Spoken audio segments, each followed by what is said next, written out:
أعوذ بالله من الشيطان الرجيم. بسم الله الرحمن الرحيم. ألف لام ميم.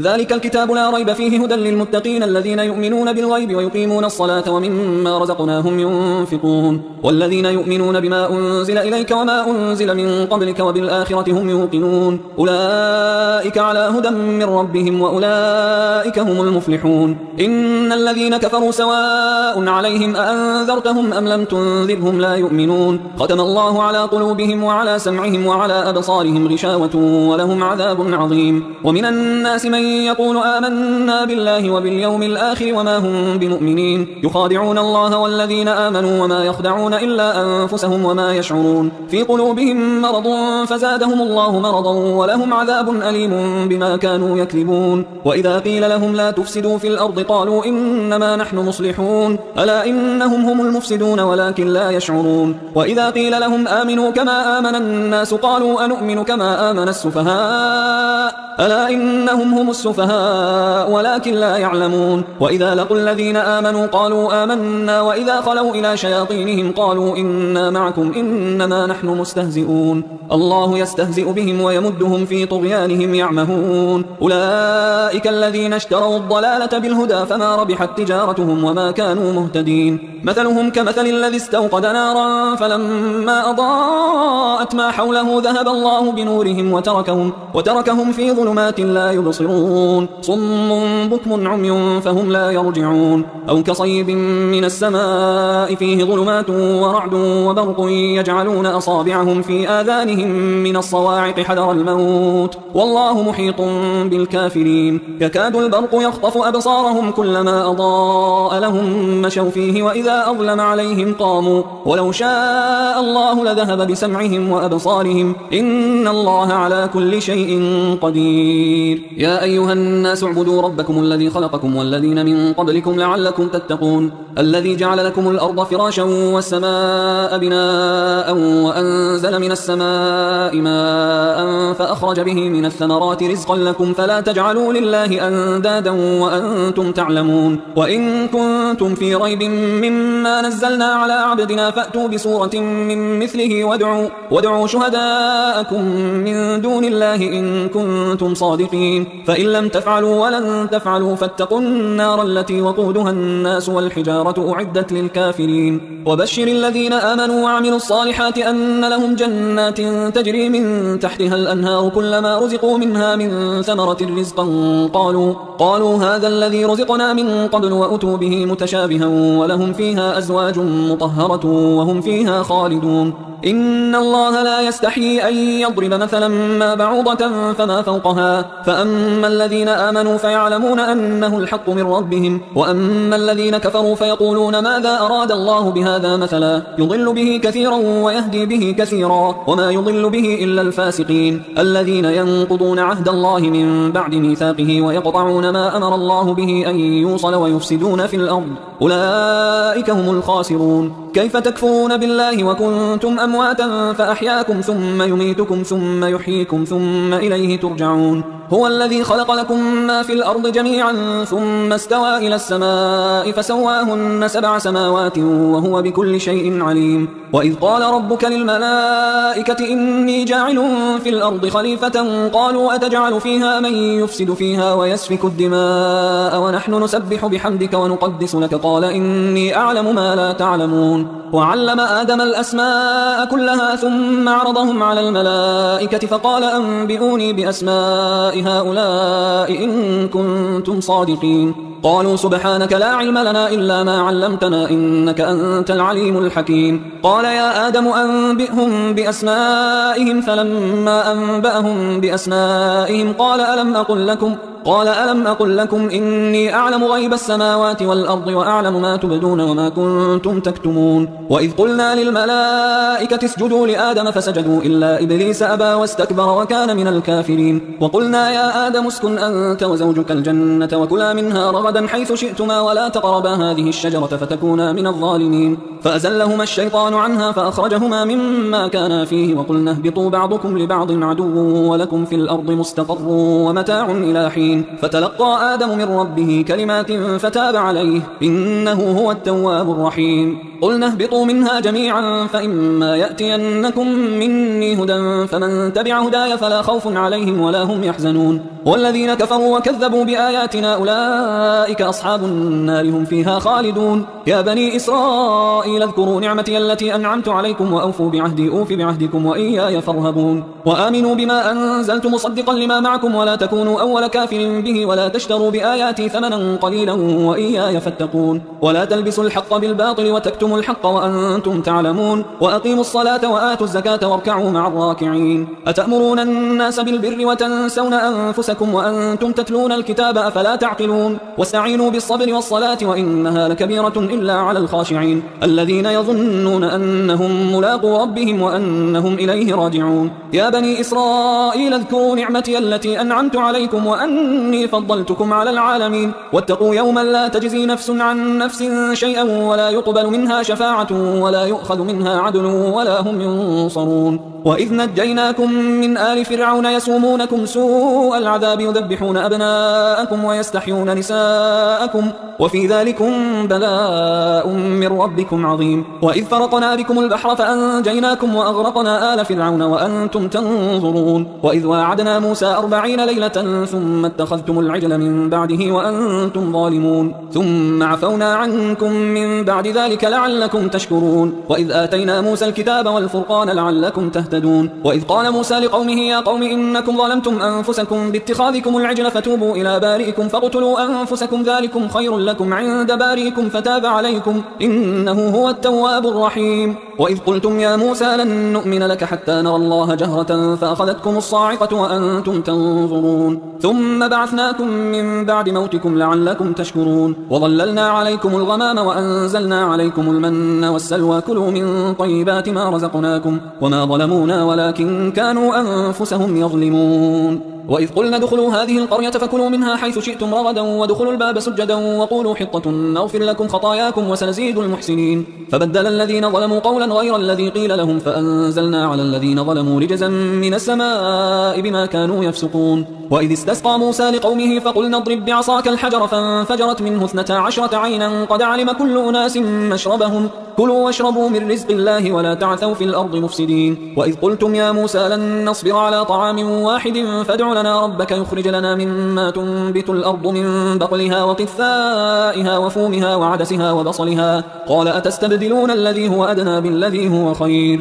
اهبطوا مصرا فإن لكم ما سألتم وضربت عليهم الذلة والمسكنة وباءوا بغضب من الله ذلك بأنهم كانوا يكفرون بآيات الله ويقتلون النبيين بغير الحق ذلك بما عصوا وكانوا يعتدون إن الذين آمنوا والذين هادوا والنصارى والصابئين من آمن بالله واليوم الآخر وعمل صالحا فلهم أجرهم عند ربهم ولا خوف عليهم ولا هم يحزنون وإذ أخذنا ميثاقكم ورفعنا فوقكم الطور خذوا ما آتيناكم بقوة واذكروا ما فيه لعلكم تتقون ثم توليتم من بعد ذلك فلولا فضل الله عليكم ورحمته لكنتم من الخاسرين ولقد علمتم الذين اعتدوا منكم في السبت فقلنا لهم كونوا قردة خاسئين فجعلناها نكالا لما بين يديها وما خلفها وموعظة للمتقين وإذ قال موسى لقومه إن الله يأمركم أن تذبحوا بقرة قالوا أتتخذنا هزوا قال أعوذ بالله أن أكون من الجاهلين قالوا ادع لنا ربك يبين لنا ما هي قال إنه يقول إنها بقرة لا فارض ولا بكر عوان بين ذلك فافعلوا ما تؤمرون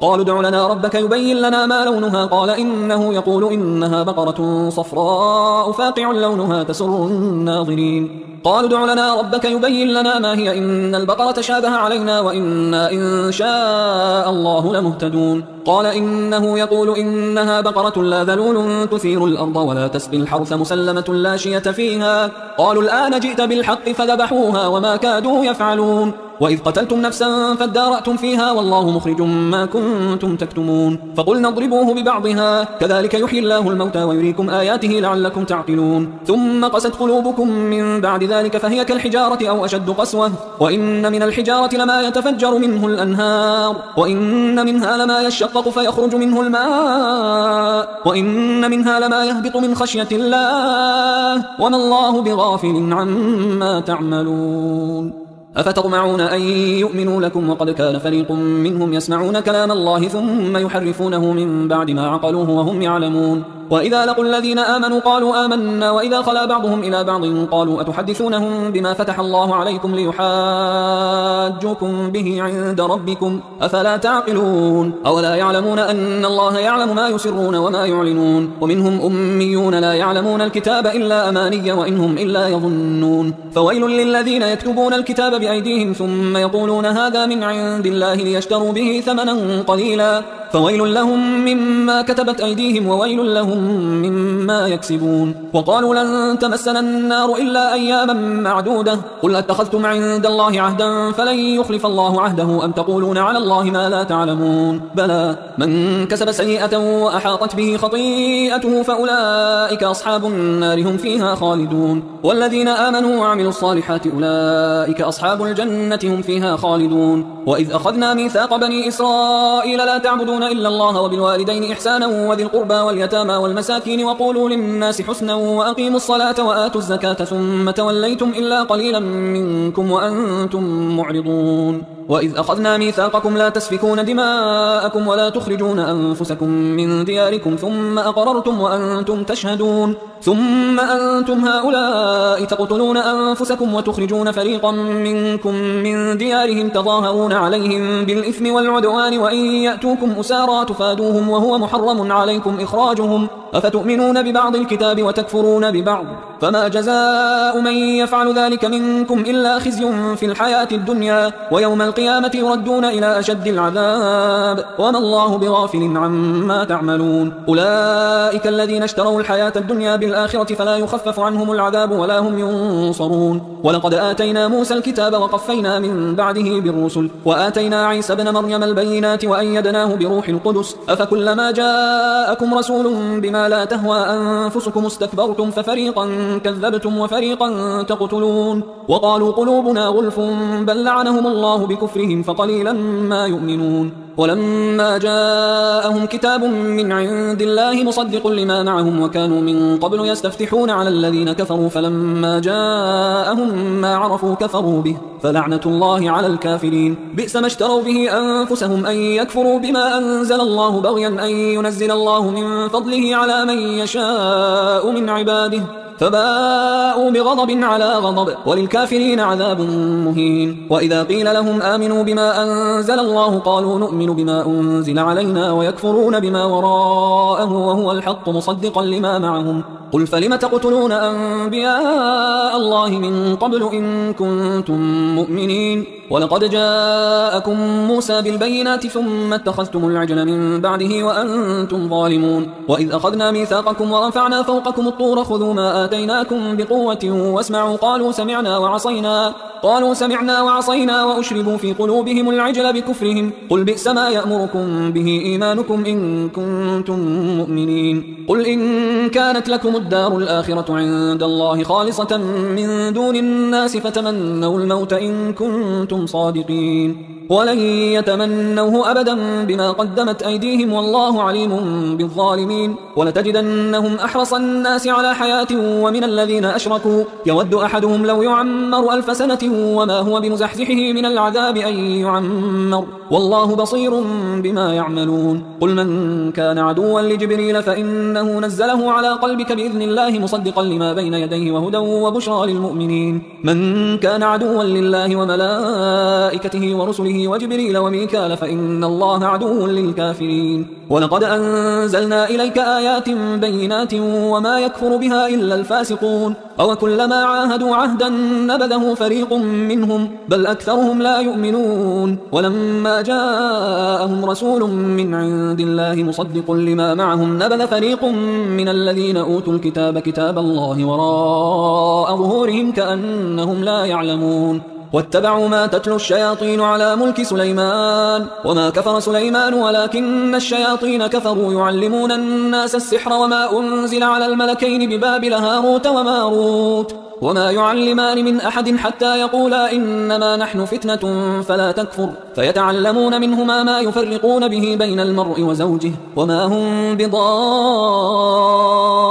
به من أحد إلا بإذن الله ويتعلمون ما يضرهم ولا ينفعهم ولقد علموا لمن اشتراه ما له في الآخرة من خلاق ولبئس ما شروا به أنفسهم لو كانوا يعلمون ولو أنهم آمنوا واتقوا لمثوبة من عند الله خير لو كانوا يعلمون يا أيها الذين آمنوا لا تقولوا راعنا وقولوا انظرنا واسمعوا وللكافرين عذاب أليم ما يود الذين كفروا من أهل الكتاب ولا المشركين أن ينزل عليكم من خير من ربكم والله يختص برحمته من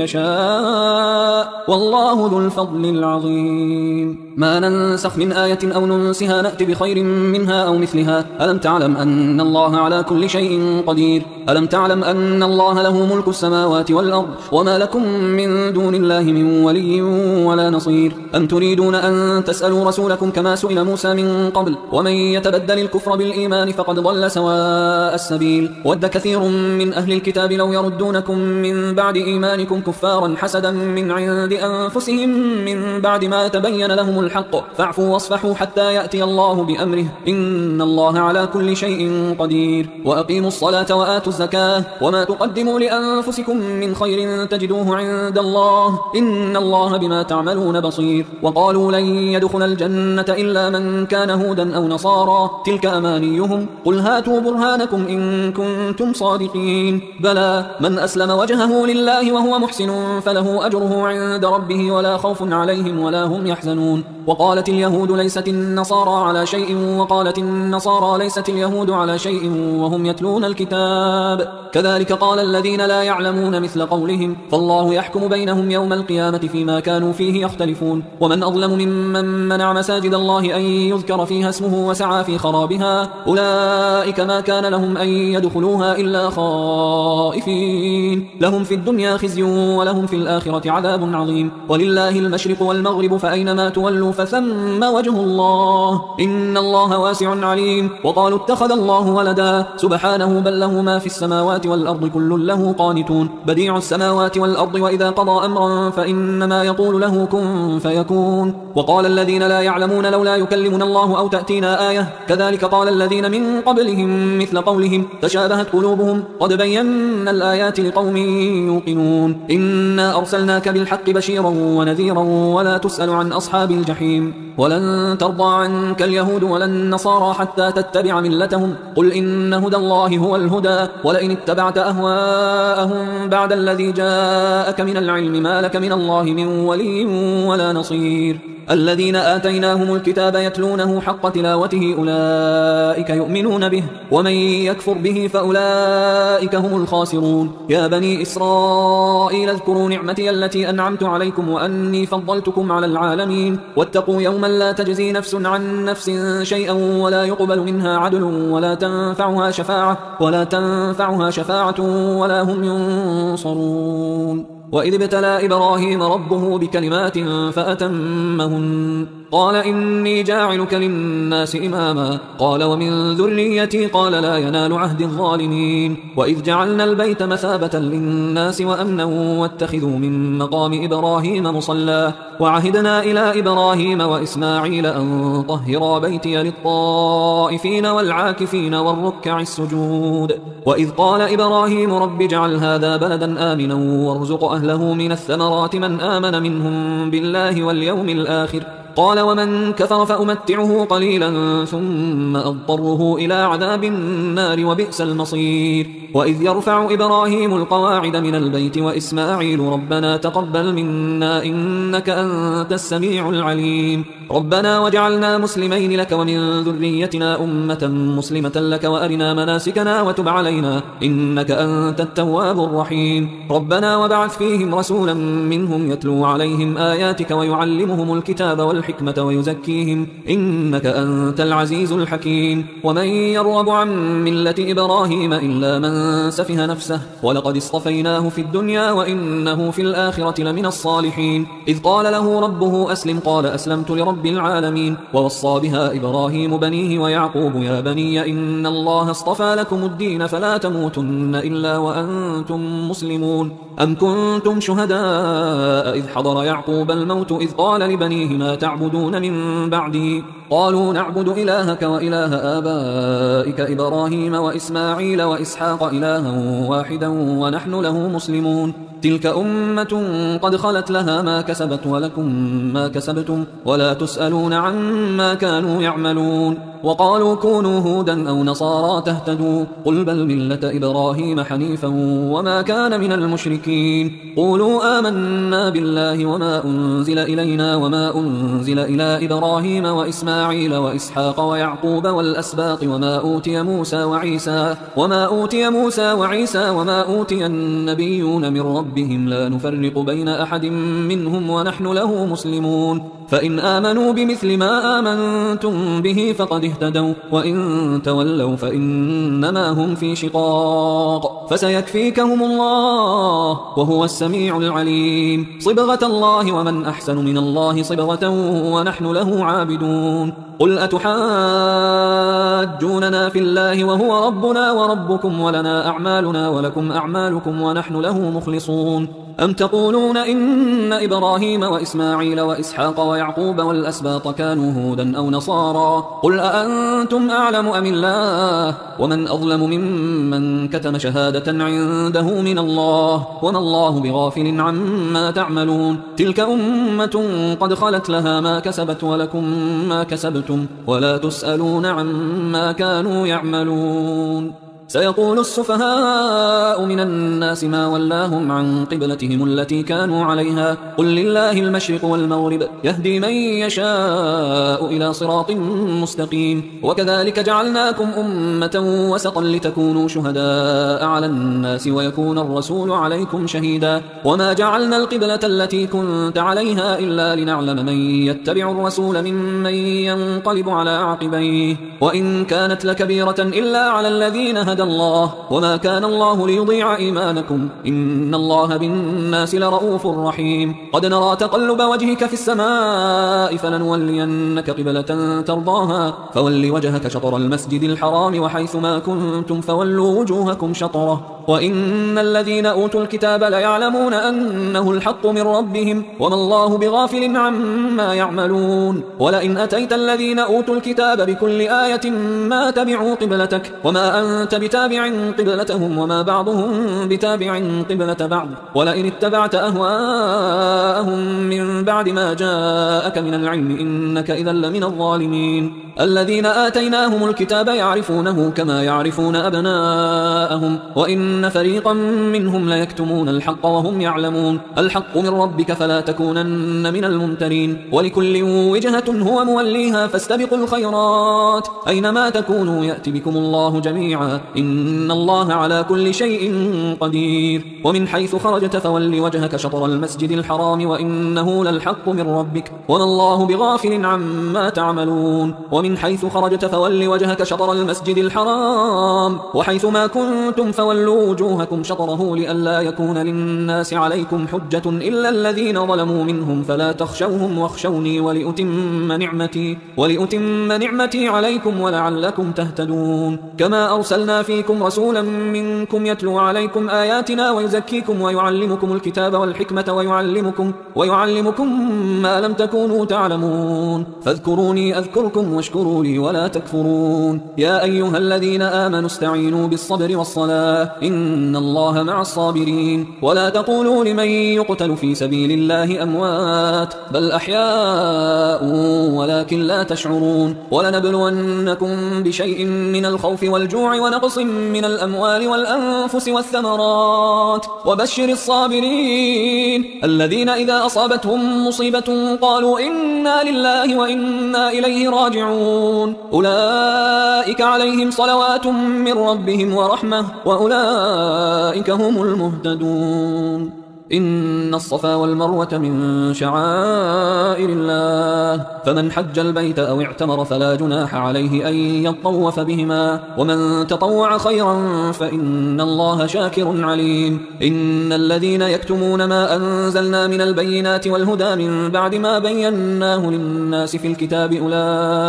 أولئك يلعنهم الله ويلعنهم اللاعنون إلا الذين تابوا وأصلحوا وبينوا فأولئك أتوب عليهم وأنا التواب الرحيم إن الذين كفروا وماتوا وهم كفار أولئك عليهم لعنة الله والملائكة والناس أجمعين خالدين فيها لا يخفف عنهم العذاب ولا هم ينظرون وإلهكم إله واحد لا إله إلا هو الرحمن الرحيم إن في خلق السماوات والأرض واختلاف الليل والنهار والفلك التي تجري في البحر بما ينفع الناس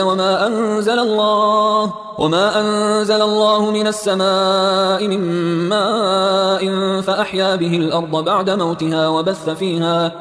فيها من كل دابة وتصريف الرياح والسحاب المسخر بين السماء والأرض لآيات لقوم يعقلون ومن الناس من يتخذ من دون الله أندادا يحبونهم كحب الله والذين آمنوا أشد حبا لله ولو يرى الذين ظلموا إذ يرون العذاب أن القوة لله جميعا وأن الله شديد العذاب إذ تبرأ الذين اتبعوا من الذين اتبعوا ورأوا العذاب وتقطعت بهم الأسباب وقال الذين اتبعوا لو أن لنا كرة فنتبرأ منهم كما تبرأوا منا كذلك يريهم الله أعمالهم حسرات عليهم وما هم بخارجين من النار يا أيها الناس كلوا مما في الأرض حلالا طيبا ولا تتبعوا خطوات الشيطان إنه لكم عدو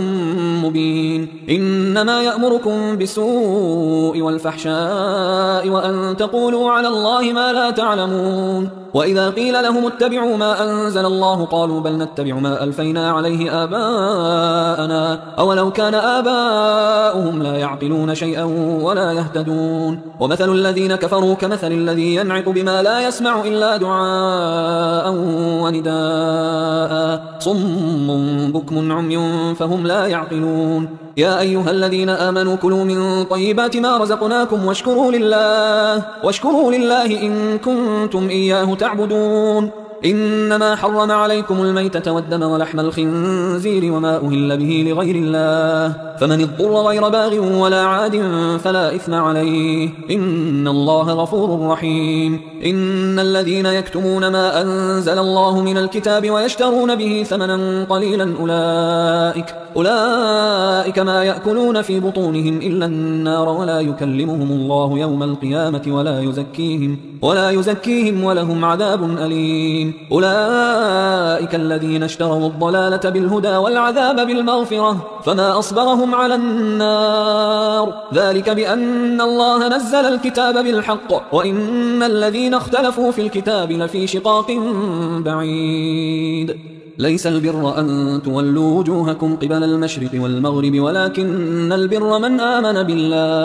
ولكن البر من آمن بالله واليوم الآخر والملائكة والكتاب والنبيين وآتى المال على حبه ذوي القربى واليتامى والمساكين وابن السبيل والسائلين وفي الرقاب وأقام الصلاة وآتى الزكاة والموفون بعهدهم إذا عاهدوا والصابرين في البأساء والضراء وحين البأس أولئك الذين صدقوا وأولئك هم المتقون يا أيها الذين آمنوا كتب عليكم القصاص في القتلى الحر بالحر والعبد بالعبد والأنثى بالأنثى فمن عفي له من أخيه شيء فاتباع بالمعروف وأداء إليه بإحسان ذلك تخفيف من ربكم ورحمة فمن اعتدى بعد ذلك فله عذاب أليم ولكم في القصاص حياة يا أولي الألباب لعلكم تتقون كتب عليكم إذا حضر أحدكم الموت إن ترك خيرا الوصية للوالدين والأقربين بالمعروف حقا على المتقين فمن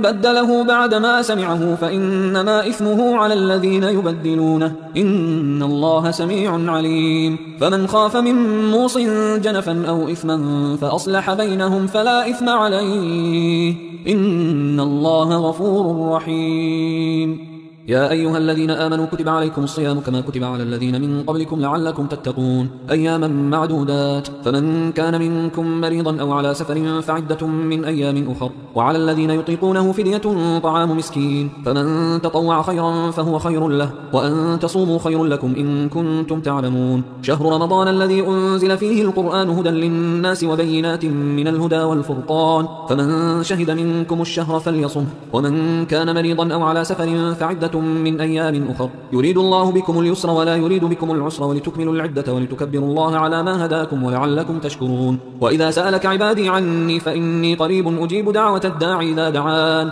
فليستجيبوا لي وليؤمنوا بي لعلهم يرشدون أحل لكم ليلة الصيام الرفث إلى نسائكم هن لباس لكم وأنتم لباس لهن علم الله أنكم كنتم تختانون أنفسكم فتاب عليكم وعفى عنكم فالآن باشروهن وابتغوا ما كتب الله لكم وكلوا واشربوا حتى يتبين لكم الخيط الأبيض من الخيط الأسود من الفجر ثم أتموا الصيام إلى الليل ولا تباشروهن وأنتم عاكفون في المساجد تلك حدود الله فلا تقربوها كذلك يبين الله آياته للناس لعلهم يتقون ولا تأكلوا أموالكم بينكم بالباطل وتدلوا بها إلى الحكام لتأكلوا فريقا من أموال الناس بالإثم وأنتم تعلمون يسألونك عن الأهلة قل هي مواقيت للناس والحج وليس البر بأن تأتوا البيوت من ظهورها ولكن البر من اتقى وأتوا البيوت من أبوابها واتقوا الله لعلكم تفلحون وقاتلوا في سبيل الله الذين يقاتلونكم ولا تعتدوا إن الله لا يحب المعتدين وقتلوهم حيث ثقفتموهم وأخرجوهم من حيث أخرجوكم والفتنة أشد من القتل ولا تقاتلوهم عند المسجد الحرام حتى يقاتلوكم فيه فإن قاتلوكم فاقتلوهم كذلك جزاء الكافرين فإن انتهوا فإن الله غفور رحيم وقاتلوهم حتى لا تكون فتنة ويكون الدين لله فإن انتهوا فلا عدوان إلا على الظالمين الشهر الحرام بالشهر الحرام والحرمات قصاص فمن اعتدى عليكم فاعتدوا عليه بمثل ما اعتدى عليكم واتقوا الله واعلموا أن الله مع المتقين وأنفقوا في سبيل الله ولا تلقوا بأيديكم إلى التهلكة وأحسنوا إن الله يحب المحسنين وأتموا الحج والعمرة لله فإن أحصرتم فما استيسر من الهدي ولا تحلقوا رؤوسكم حتى يبلغ الهدي محله فمن كان منكم مريضا أو به أذى من رأسه ففدية من صيام أو صدقة أو نسك فإذا أمنتم فمن تمتع بالعمرة إلى الحج فما استيسر من الهدي فمن لم يجد فصيام 3 أيام في الحج و7 إذا رجعتم تلك 10 كاملة ذلك لمن لم يكن أهله حاضر المسجد الحرام واتقوا الله واعلموا أن الله شديد العقاب الحج أشهر معلومات فمن فرض فيهن الحج فلا رفث ولا فسوق ولا جدال في الحج وما تفعلوا من خير يعلمه الله وتزودوا فإن خير الزاد التقوى واتقون يا أولي الألباب ليس عليكم جناح أن تبتغوا فضلا من ربكم فإذا أفضتم من عرفات فاذكروا الله عند المشعر الحرام واذكروه كما هداكم وإن كنتم من قبله لمن الضالين ثم أفيضوا من حيث أفاض الناس واستغفروا الله إن الله غفور رحيم فإذا قضيتم مناسككم فاذكروا الله كذكركم آباءكم أو أشد ذكرا فمن الناس من يقول ربنا آتنا في الدنيا وما له في الآخرة من خلاق ومنهم من يقول ربنا آتنا في الدنيا حسنة وفي الآخرة حسنة وقنا عذاب النار أولئك لهم نصيب مما كسبوا والله سريع الحساب واذكروا الله في أيام معدودات فمن تعجل في يومين فلا إثم عليه ومن تأخر فلا إثم عليه لمن اتقى واتقوا الله واعلموا أنكم إليه تحشرون ومن الناس من يعجبك قوله في الحياة الدنيا ويشهد الله على ما في قلبه وهو ألد الخصام وإذا تولى سعى في الأرض ليفسد فيها ويهلك الحرث والنسل والله لا يحب الفساد وإذا قيل له اتق الله أخذته العزة بالإثم فحسبه جهنم ولبئس المهاد. ومن الناس من يشري نفسه ابتغاء مرضات الله والله رؤوف بالعباد. يا أيها الذين آمنوا ادخلوا في السلم كافة ولا تتبعوا خطوات الشيطان إنه لكم عدو مبين. فإن زللتم من بعد ما جاءتكم البينات فاعلموا أن الله عزيز حكيم. هل ينظرون إلا أن يأتيهم الله في ظلل من الغمام والملائكة وقضي الأمر وإلى الله ترجع الأمور. سل بني إسرائيل كم آتيناهم من آية بينة ومن يبدل نعمة الله من بعد ما جاءته فإن الله شديد العقاب. زين للذين كفروا الحياة الدنيا ويسخرون من الذين آمنوا والذين اتقوا فوقهم يوم القيامة والله يرزق من يشاء بغير حساب. كان الناس أمة واحدة فبعث الله النبيين مبشرين ومنذرين وأنزل معهم الكتاب بالحق ليحكم بين الناس فيما اختلفوا فيه وما اختلف فيه إلا الذين أوتوه من بعد ما جاءتهم البينات بغيا بينهم فهدى الله الذين آمنوا لما اختلفوا فيه من الحق بإذنه والله يهدي من يشاء إلى صراط مستقيم. أم حسبتم أن تدخلوا الجنة ولما يأتكم مثل الذين خلوا من قبلكم مستهم البأساء والضراء وزلزلوا حتى يقول الرسول والذين آمنوا معه متى نصر الله ألا إن نصر الله قريب. يسألونك ماذا ينفقون قل ما أنفقتم من خير فللوالدين والأقربين واليتامى والمساكين وابن السبيل وما تفعلوا من خير فإن الله به عليم. كتب عليكم القتال وهو كره لكم وعسى أن تكرهوا شيئا وهو خير لكم وعسى أن تحبوا شيئا وهو شر لكم والله يعلم وأنتم لا تعلمون. يسألونك عن الشهر الحرام قتال فيه قل قتال فيه كبير وصد عن سبيل الله وكفر به والمسجد الحرام وإخراج أهله منه أكبر عند الله والفتنة أكبر من القتل ولا يزالون يقاتلونكم حتى يردوكم عن دينكم إن استطاعوا ومن يرتد منكم عن دينه فيمت وهو كافر فأولئك حبطت أعمالهم في الدنيا والآخرة وأولئك أصحاب النار هم فيها خالدون. إن الذين آمنوا والذين هاجروا وجاهدوا في سبيل الله أولئك يرجون رحمة الله والله غفور رحيم. يسألونك عن الخمر والميسر قل فيهما إثم كبير ومنافع للناس وإثمهما أكبر من نفعهما ويسألونك ماذا ينفقون قل العفو كذلك يبين الله لكم الآيات لعلكم تتفكرون في الدنيا والآخرة.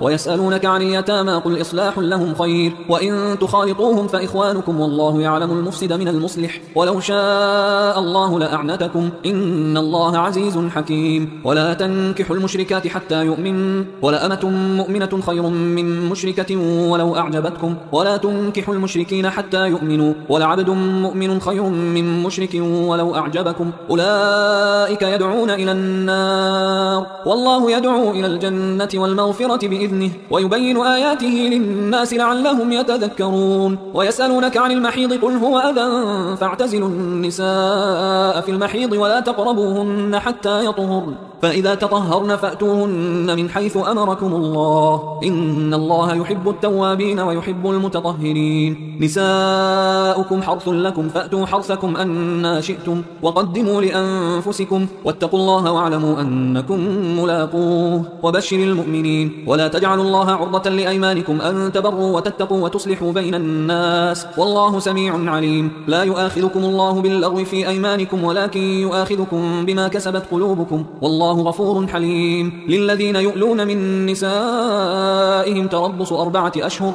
فإن فاءوا فإن الله غفور رحيم وإن عزموا الطلاق فإن الله سميع عليم. والمطلقات يتربصن بأنفسهن 3 قروء ولا يحل لهن أن يكتمن ما خلق الله في أرحامهن إن كن يؤمن بالله واليوم الآخر وبعولتهن أحق بردهن في ذلك إن أرادوا إصلاحا ولهن مثل الذي الذي عليهن بالمعروف وللرجال عليهن درجة والله عزيز حكيم. الطلاق مرتان فإمساكم بمعروف أو تسريح بإحسان ولا يحل لكم أن تأخذوا مما آتيتموهن شيئا إلا أن يخافا ألا يقيما حدود الله فإن خفتم ألا يقيما حدود الله فلا جناح عليهما فيما افتدت به تلك حدود الله فلا تعتدوها ومن يتعد حدود الله فأولئك هم الظالمون. فإن طلقها فلا تحل له من بعد حتى تنكح زوجا غيره فإن طلقها فلا جناح عليهما أن يتراجعا إن ظنا أن يقيما حدود الله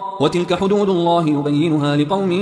يعلمون. وإذا طلقتم النساء فبلغن أجلهن فأمسكوهن بمعروف أو سرحوهن بمعروف ولا تمسكوهن ضرارا لتعتدوا ومن يفعل ذلك فقد ظلم نفسه ولا تتخذوا آيات الله هزوا واذكروا نعمة الله عليكم وما أنزل عليكم من الكتاب والحكمة يعظكم به واتقوا الله واعلموا أن الله بكل شيء عليم. وإذا طلقتم النساء فبلغن أجلهن فلا تعضلوهن أن ينكحن أزواجهن إذا تراضوا بينهم بالمعروف ذلك يوعظ به من كان منكم يؤمن بالله واليوم الآخر ذلكم أزكى لكم وأطهر والله يعلم وأنتم لا تعلمون. والوالدات يرضعن أولادهن حولين كاملين لمن أراد أن يتم الرضاعة وعلى المولود له رزقهن وكسوتهن بالمعروف لا تكلف نفس إلا وسعها لا تضار والدة بولدها ولا مولود له بولده وعلى الوارث مثل ذلك فإن أرادا فصالا عن تراض منهما وتشاور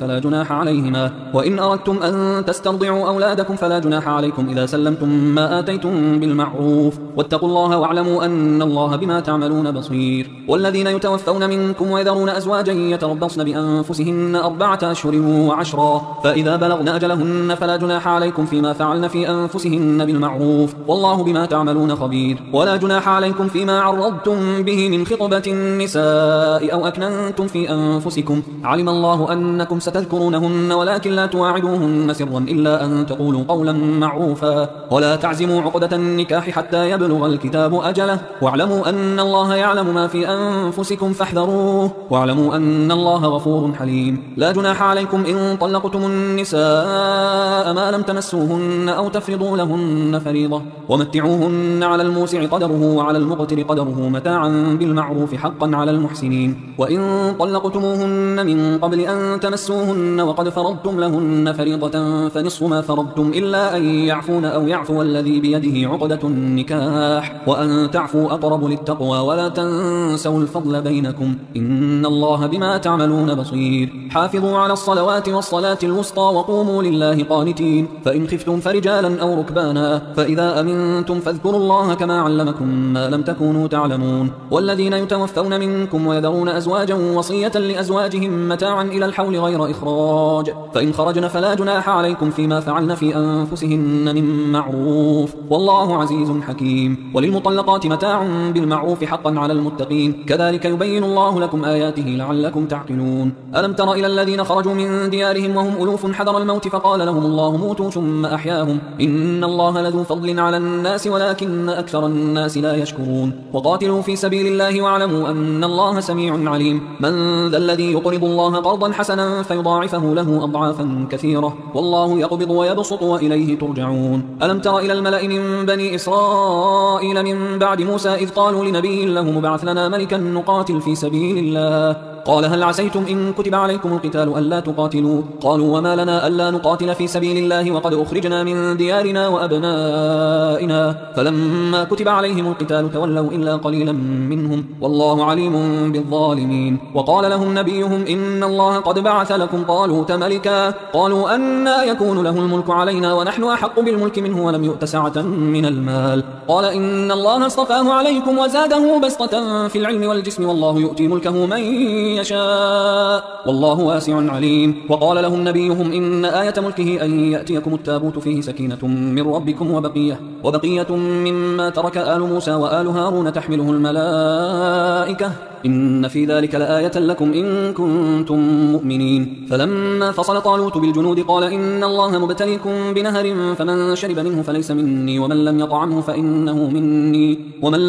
فإنه مني إلا من اغترف غرفة بيده فشربوا منه إلا قليلا منهم. فلما جاوزه هو والذين آمنوا معه قالوا لا طاقة لنا اليوم بجالوت وجنوده. قال الذين يظنون أنهم ملاقوا الله كم من فئة قليلة غلبت فئة كثيرة بإذن الله والله مع الصابرين. ولما برزوا لجالوت وجنوده قالوا ربنا أفرغ علينا صبرا وثبت أقدامنا وانصرنا على القوم الكافرين. فهزموهم بإذن الله وقتل داود جالوت وآتاه الله الملك والحكمة وعلمه مما يشاء ولولا دفع الله الناس بعضهم ببعض لفسدت الأرض ولكن الله ذو فضل على العالمين. تلك آيات الله نتلوها عليك بالحق وإنك لمن المرسلين. تلك الرسل فضلنا بعضهم على بعض منهم من كلم الله ورفع بعضهم درجات وآتينا عيسى ابن مريم البينات وأيدناه بروح القدس ولو شاء الله ما اقتتل الذين من بعدهم من بعد ما جاءتهم البينات ولكن اختلفوا فمنهم من آمن ومنهم من كفر ولو شاء الله ما اقتتلوا ولكن الله يفعل ما يريد. يا أيها الذين آمنوا أنفقوا مما رزقناكم من قبل أن يأتي يوم لا بيع فيه ولا خلة ولا شفاعة والكافرون هم الظالمون. الله لا إله إلا هو الحي القيوم لا تأخذه سنة ولا نوم له ما في السماوات وما في الأرض من ذا الذي يشفع عنده إلا بإذنه يعلم ما بين أيديهم وما خلفهم ولا يحيطون بشيء من علمه إلا بما شاء وسع كرسيه السماوات والأرض ولا يؤوده حفظهما وهو العلي العظيم. لا إكراه في الدين قد تبين الرشد من الغي فمن يكفر بالطاغوت ويؤمن بالله فقد استمسك بالعروة الوثقى لا انفصام لها والله سميع عليم. الله ولي الذين آمنوا يخرجهم من الظلمات إلى النور والذين كفروا أولياؤهم الطاغوت يخرجونهم من النور إلى الظلمات أولئك أصحاب النار هم فيها خالدون. ألم تر إلى الذي حاج إبراهيم في ربه أن آتاه الله الملك إذ قال إبراهيم ربي الذي يحيي ويميت قال أنا أحيي وأميت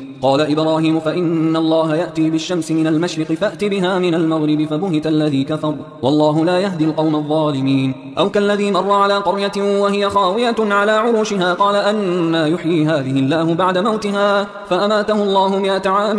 ثم بعثه قال كم لبثت قال لبثت يوما أو بعض يوم قال بل لبثت 100 عام فانظر إلى طعامك وشرابك لم يتسنه وانظر إلى حمارك ولنجعلك آية للناس وانظر إلى العظام كيف ننشزها ثم نكسوها لحما فلما تبين له قال أعلم أن الله على كل شيء قدير. وإذ قال إبراهيم رب أرني كيف تحيي الموتى قال أولم تؤمن قال بلى ولكن ليطمئن قلبي قال فخذ 4 من الطير فصرهن إليك ثم اجعل على كل جبل منهن جزءا ثم ادعهن يأتينك سعيا واعلم أن الله عزيز حكيم. مثل الذين ينفقون أموالهم في سبيل الله كمثل حبة أنبتت 7 سنابل في كل سنبلة 100 حبة والله يضاعف لمن يشاء والله واسع عليم. الذين ينفقون أموالهم في سبيل الله ثم لا يتبعون ما أنفقوا منا ولا أذى لهم أجرهم عند ربهم ولا خوف عليهم ولا هم يحزنون. قول معروف ومغفرة خير من صدقة يتبعها أذى والله غني حليم. يا أيها الذين آمنوا لا تبطلوا صدقاتكم بالمن والأذى كالذي ينفق ماله رئاء الناس ولا يؤمن بالله واليوم الآخر فمثله كمثل صفوان عليه تراب فأصابه وابل فتركه صلدا لا يقدرون على شيء مما كسبوا والله لا يهدي القوم الكافرين. ومثل الذين ينفقون أموالهم ابتغاء مرضات الله وتثبيتا من أنفسهم كمثل جنة بربوة أصابها وابل فآتت أكلها ضعفين فإن لم يصبها وابل فطل والله بما تعملون بصير. أيود أحدكم أن تكون له جنة من نخيل وأعناب تجري من تحتها الأنهار له فيها من كل الثمرات وأصابه الكبر وله ذرية ضعفاء فأصابها إعصار فيه نار فاحترقت كذلك يبين الله لكم الآيات لعلكم تتفكرون. يا أيها الذين آمنوا أنفقوا من طيبات ما كسبتم ومما أخرجنا لكم من الأرض ولا تيمموا الخبيث منه تنفقون ولستم بآخذيه إلا أن تغمضوا فيه واعلموا أن الله غني حميد. الشيطان يعدكم الفقر ويأمركم بالفحشاء والله يعدكم مغفرة منه وفضلا والله واسع عليم. يؤتي الحكمة من يشاء ومن يؤت الحكمة فقد أوتي خيرا كثيرا وما يذكر إلا أولو الألباب. وما أنفقتم من نفقة أو نذرتم من نذر فإن الله يعلمه وما للظالمين من أنصار. إن تبدوا الصدقات فنعما هي وإن تخفوها وتؤتوها الفقراء فهو خير لكم ويكفر عنكم من سيئاتكم والله بما تعملون خبير. ليس عليك هداهم ولكن الله يهدي من يشاء. وما تنفقوا من خير فلأنفسكم وما تنفقون إلا ابتغاء وجه الله وما تنفقوا من خير يوفى إليكم وأنتم لا تظلمون. للفقراء الذين أحصروا في سبيل الله لا يستطيعون ضربا في الأرض يحسبهم الجاهل أغنياء من التعفف تعرفهم بسيماهم لا يسألون الناس إلحافا. وما تنفقوا من خير فإن الله به عليم. الذين ينفقون أموالهم بالليل والنهار سرا وعلانية فلهم أجرهم عند ربهم ولا خوف عليهم ولا هم يحزنون. الذين يأكلون الربا لا يقومون إلا كما يقوم الذي يتخبطه الشيطان من المس ذلك بأنهم قالوا إنما البيع مثل الربا وأحل الله البيع وحرم الربا. فمن جاءه موعظة من ربه فانتهى فله ما سلف وأمره إلى الله ومن عاد فأولئك أصحاب النار هم فيها خالدون. يمحق الله الربا ويربي الصدقات والله لا يحب كل كفار أثيم. إن الذين آمنوا وعملوا الصالحات وأقاموا الصلاة وآتوا الزكاة لهم أجرهم عند ربهم ولا خوف عليهم ولا هم يحزنون. يا أيها الذين آمنوا اتقوا الله وذروا ما بقي من الربا إن كنتم مؤمنين فإن لم تفعلوا فأذنوا بحرب من الله ورسوله وإن تبتم فلكم رؤوس أموالكم لا تظلمون ولا تظلمون. وإن كان ذو عسرة فنظرة إلى ميسرة وأن تصدقوا خير لكم إن كنتم تعلمون. واتقوا يوما ترجعون فيه إلى الله ثم توفى كل نفس ما كسبت وهم لا يظلمون. يا أيها الذين آمنوا إذا تداينتم بدين إلى أجل مسمى فاكتبوه وليكتب بينكم كاتب بالعدل ولا يأب كاتب أن يكتب كما علمه الله فليكتب وليملل الذي عليه الحق وليتق الله ربه ولا يبخس منه شيئا. فإن كان الذي عليه الحق سفيها أو ضعيفا أو لا يستطيع أن يمله فليملل وليه بالعدل واستشهدوا شهيدين من رجالكم فإن لم يكونا رجلين فرجل وامرأتان ممن ترضون من الشهداء أن تضل إحداهما فتذكر إحداهما الأخرى ولا يأبى الشهداء إذا ما دعوا ولا تسأموا أن تكتبوه صغيرا أو كبيرا إلى أجله ذلكم أقسط عند الله وأقوم للشهادة وأدنى ألا ترتابوا